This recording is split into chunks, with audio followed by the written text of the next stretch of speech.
Bismillah, alhamdulillah, wassalatu wassalamu ala rasulillah. Kita akan dalamkan sedikit pada kali ini sebab kadang-kadang anak kita terlibat dengan gejala sosial. So, part mana sistem keyakinan dan kepercayaan mereka yang perlu dibetulkan. Sebab kita telah mengetahui bahawa akhlak baik ataupun buruk yang berlaku, yang terzahir hasil daripada layer kedua, iaitu cara pandang mereka yang salah ataupun betul.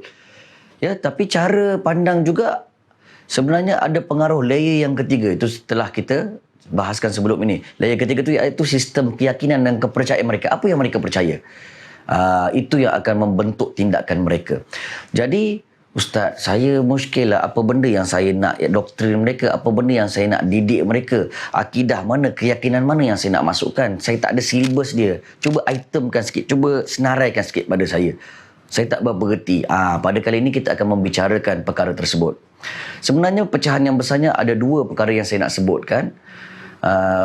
Keyakinan mana, kepercayaan mana yang nak doktrinkan dan diterapkan ke dalam jiwa anak-anak supaya tidak mudah terjebak dengan gejala sosial dan tidak terjebak dengan perkara-perkara yang buruk di luar sana. Yang pertama, kita perlu tanamkan dari sudut akhlak-akhlak yang baik.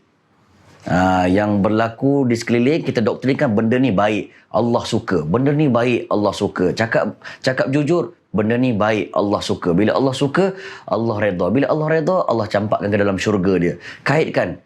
Dan benda ini mudah nampak pada masa kasar. Orang buat baik kita nampak, orang jadi suka kat dia, Allah jadi sayang kat dia, cikgu pun sayang kat dia.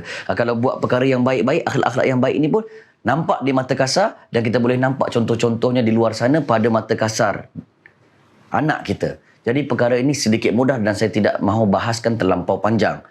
Cuma nak doktrinkan, nak tegaskan, nak yakinkan kepada mereka, nak bagi mereka percaya akhlak-akhlak ni bagus, kena ada. Nilai-nilai ni bagus, kena ada. Cuba tengok si fulan, cuba tengok akhlak Nabi, cuba tengok cerita ini. Mudah. Kita kumpulkan bukti melalui akhlak-akhlak yang baik yang berada di sekeliling anak kita. Tetapi perkara yang kedua ni yang sedikit susah. Iaitu keyakinan, belief system yang berkaitan dengan benda yang tidak nampak di mata kasar. Iaitu perkara-perkara ghaib. Ustaz, seram pula saya. Perkara ghaib mana yang nak dibetulkan? Ya, perkara ghaib yang berkaitan dengan rukun iman yang 6. Percaya kepada Allah, percaya kepada malaikat, kepada Rasul, ya, kepada hari kiamat, kepada qada dan qadar, kepada kitab yang diturunkan sebelum daripada ini. Perkara ini memang tak nampak di mata, tetapi perlu didoktrin dan diulang bahawa benda ini ada, benda ini ada, benda ini ada, supaya bila dia nak buat satu kejahatan, seolah-olah rasa ada CCTV yang nak mengawal mereka.